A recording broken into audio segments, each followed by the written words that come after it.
Olá, tudo bem? Meu nome é pastor André Vitor. Eu sou pastor do Ministério Internacional do Evangelho Eterno, Ministério IT, lá em Luanda, no Capolo 2, em Angola, na África, continente africano. E aqui em casa, no Brasil, quando eu estou aqui, a gente tem as nossas lives aqui no núcleo, né? Da pregação do Evangelho Eterno de Jesus Cristo. E se você está aqui hoje, seja muito bem-vindo. Esta é a segunda mensagem que eu estou colocando aqui no meu canal de pregações. Eu tenho um canal só de guitarra, tem algumas pregações lá também que eu vou colocar para cá também com o tempo.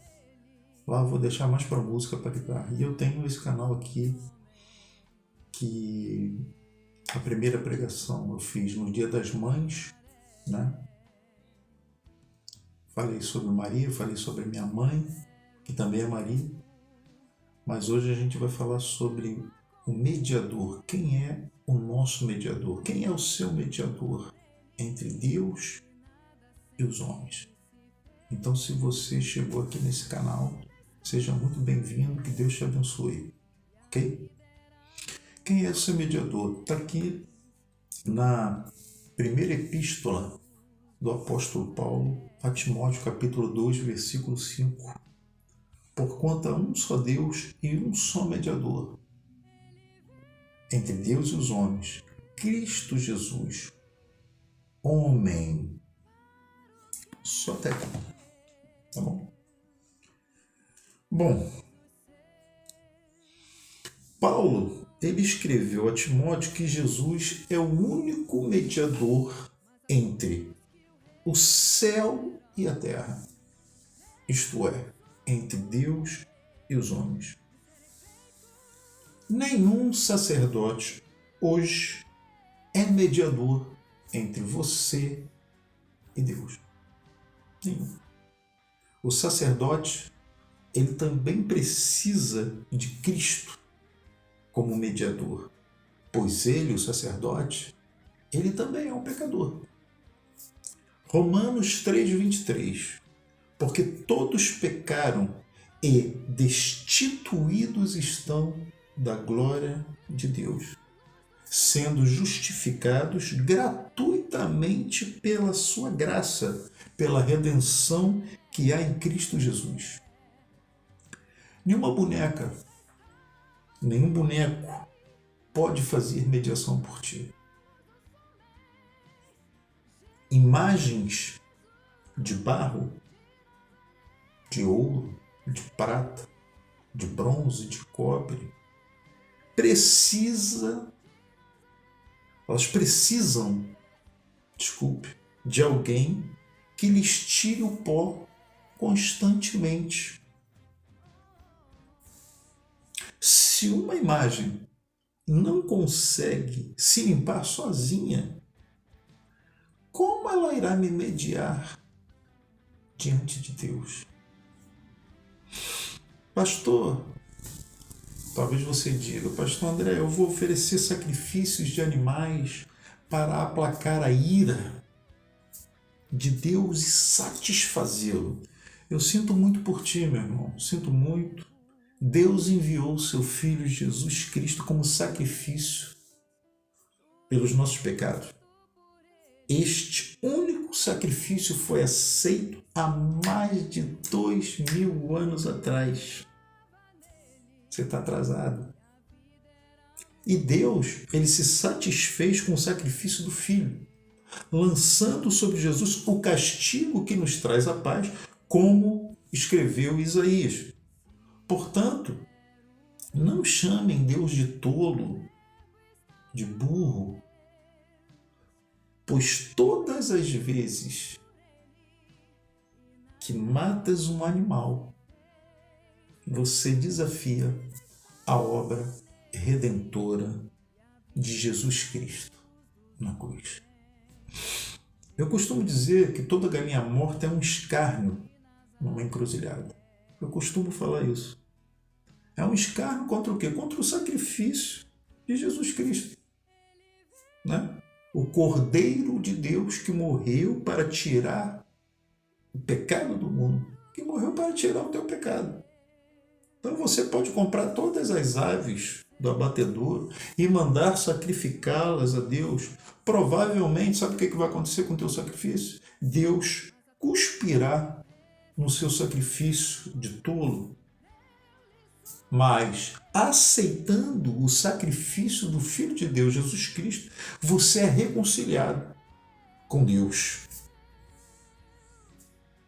Pedir aos parentes mortos que intercedam por ti também não adianta, meu irmão. Não vai adiantar. Essa função é do Filho de Deus. E o Pai não aceita mais ninguém para fazer esta ponte, este elo. A palavra diz que após a morte segue-se o juízo. Hebreus capítulo 9, 27.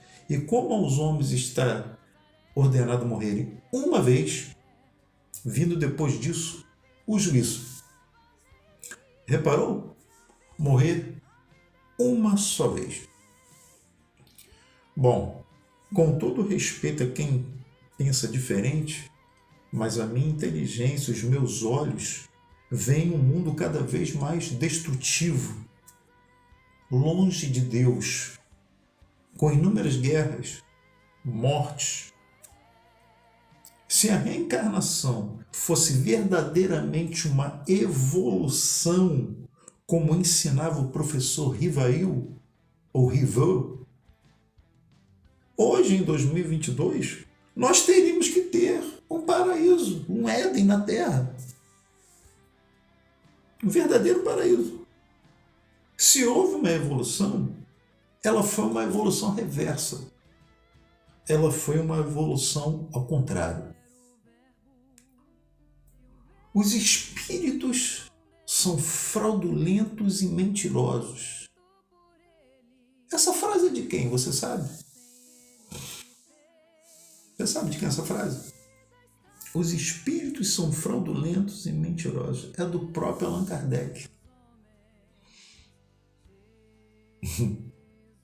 Até ele sabia que os espíritos são fraudulentos e mentirosos.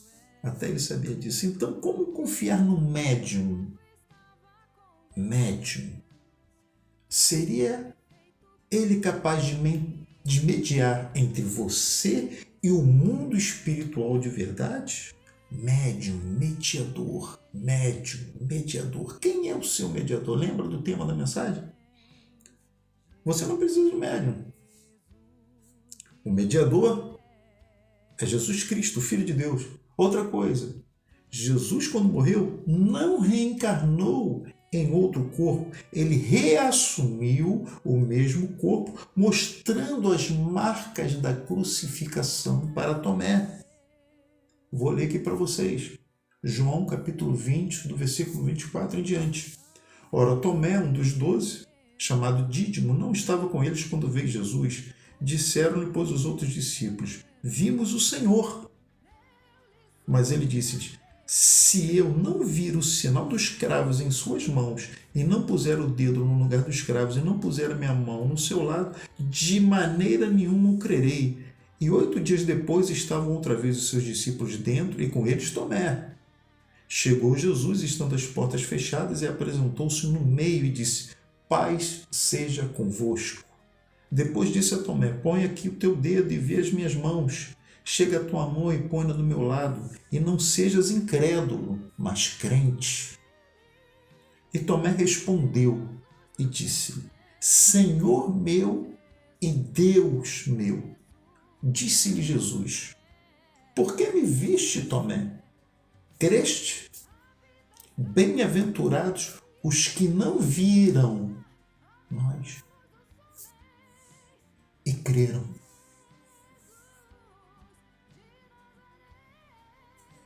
Kardec disse que fora da caridade não há salvação.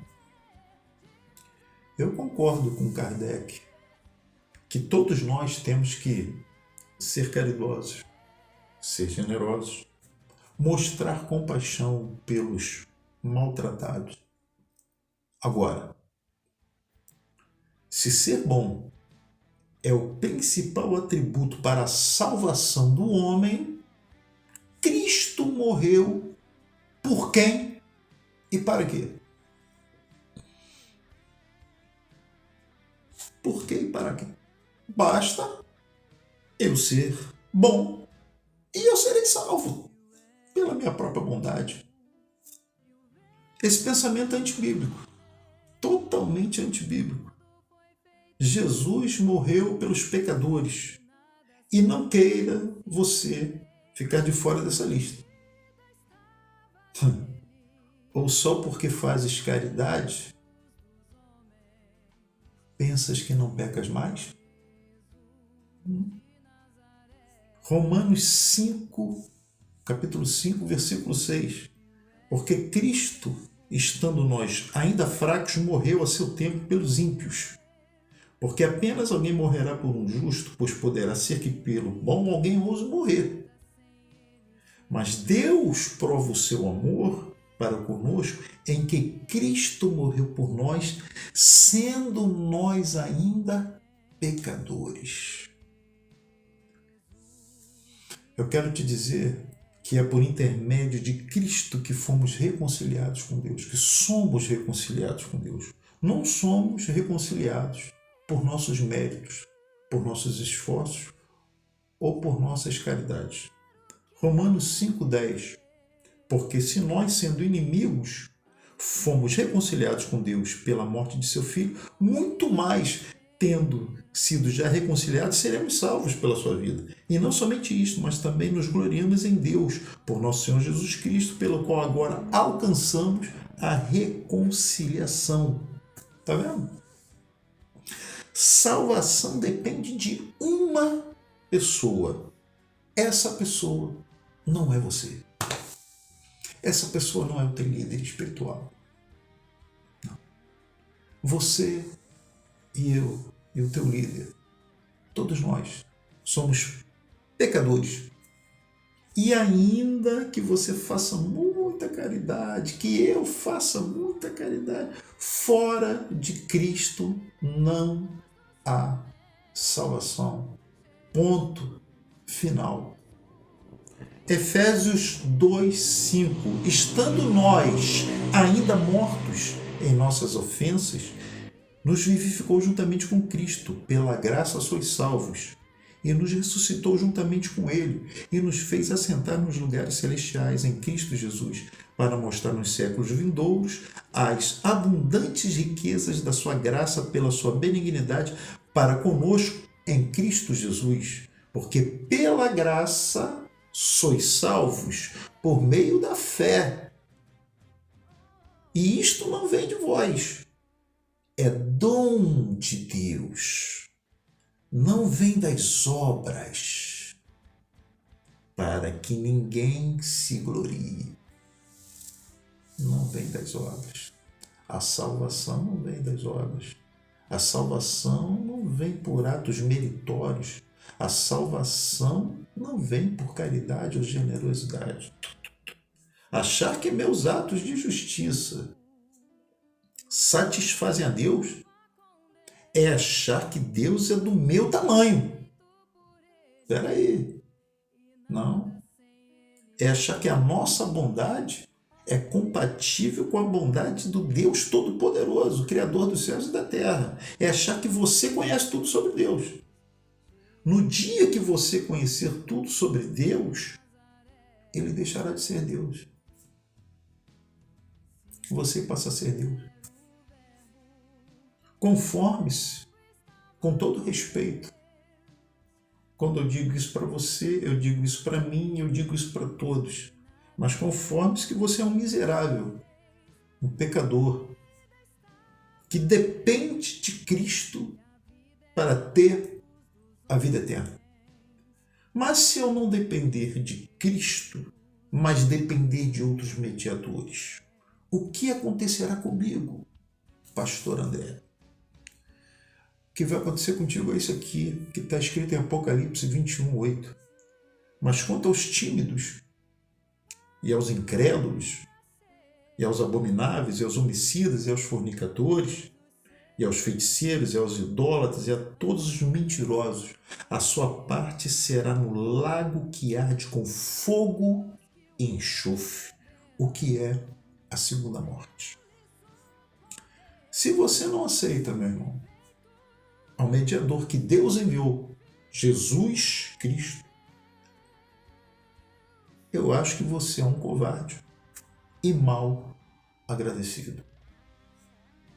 Ingrato por tamanho amor demonstrado na cruz do Calvário.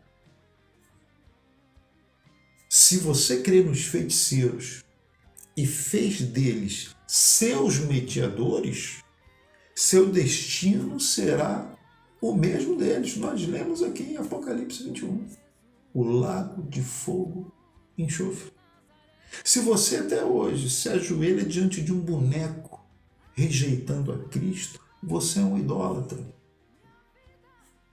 Sua parte será o lago de fogo. Se você acredita na mentira dos espíritos, você fará companhia a eles no lago de fogo e enxofre. E para pensar que eu só estou falando dos outros e eu não vou falar dos evangélicos, né? Se você é evangélico, fez do seu líder o seu mediador, tem muito evangélico assim, sua parte também será no lago de fogo e enxofre, porque você também é um idólatra. Tem muito evangélico que fez do seu líder um ídolo. Você é um idólatra. Você também vai para o lago de fogo e enxofre, junto com o seu ídolo, com o seu líder. Você, pregador que só fala sobre dinheiro e sementes monetárias, esse blá blá blá que chega a dar nojo, sabe? Nos seus sermões não há mais espaço para Cristo. Você é um idólatra, adorador de Mamon, adorador das riquezas, adorador do dinheiro. Sua parte será no lago de fogo e enxofre. Pastor André, então como que eu serei salvo, pastor André? Atos 16, 27 em diante. Vou ler aqui para você. E acordando o carcereiro e vendo abertas as portas da prisão, tirou a espada e quis matar-se, cuidando que os presos já tinham fugido. Mas Paulo clamou com grande voz, dizendo: não te faças nenhum mal, que todos aqui estamos. E pedindo luz, saltou dentro e todo trêmulo se prostrou ante Paulo e Silas. E tirando-os para fora, disse: senhores, que é necessário que eu faça para me salvar? Essa foi a pergunta do carcereiro. É uma das perguntas mais importantes aqui da Bíblia. Que é necessário que faça para me salvar? E eles disseram, é o que eu vou te dizer agora. E eles disseram: crê no Senhor Jesus Cristo e serás salvo, tu e a tua casa. E lhe pregavam a palavra do Senhor. E todos os que estavam em sua casa, e tomando-os ele consigo naquela mesma hora da noite, lavou-lhes os vergões e logo foi batizado, ele e todos os seus. E levando-os à sua casa, lhes pôs a mesa e na sua crença em Deus, alegrou-se com toda a sua casa. Tremendo. Tremendo, cara. Jesus é seu mediador? Se você disse sim, estás salvo. Se você disse não, estás condenado. Agora olha a boa notícia para quem está em Cristo Jesus. Você está em Cristo Jesus, como eu? Se você está em Cristo Jesus, olha que notícia maravilhosa. Romanos 8:1. Portanto, agora, nenhuma condenação há para os que estão em Cristo Jesus, que não andam segundo a carne, mas segundo o Espírito. Estás em Cristo? Estás salvo. Você quer se arrepender dos seus pecados hoje? Você quer crer verdadeiramente no sacrifício do Filho de Deus pela tua vida. Rejeita todos os seus mediadores. Rejeita todos eles. E só tenha Jesus Cristo, o Filho de Deus, como teu único mediador entre o céu e a terra. Arrependa-se dos seus pecados. Estude a palavra de Deus com homens sérios que pregam seriamente o Evangelho de Jesus Cristo. Se você quiser me dar um voto de confiança, fica comigo aqui no meu canal e aprenda um pouco da palavra de Deus. Eu sou um pregador do Evangelho, eu sou um pregador sério. Eu temo ao meu Senhor e eu vivo aquilo que eu prego. Eu tenho bom testemunho, tanto dos de dentro da igreja, como dos de fora. Até dos incrédulos, eu tenho bom testemunho. Não por compactuar com o que eles fazem, mas por eles verem que o que eu prego, eu vivo e não abro mão. Então, essa foi a mensagem de hoje. Quem é o seu mediador? Que ele seja Jesus Cristo, para que você tenha a vida eterna. Amém? Bom, até a próxima mensagem, assim querendo o Senhor. Essa é a segunda mensagem que eu estou colocando aqui no canal, mas eu vou estar colocando mais mensagens aí para que Deus possa estar falando aos nossos corações e nos abençoando, que nós possamos estar aprendendo um pouco do Evangelho de Jesus Cristo. Amém? Deus te abençoe. Fica na paz do Senhor. Tchau.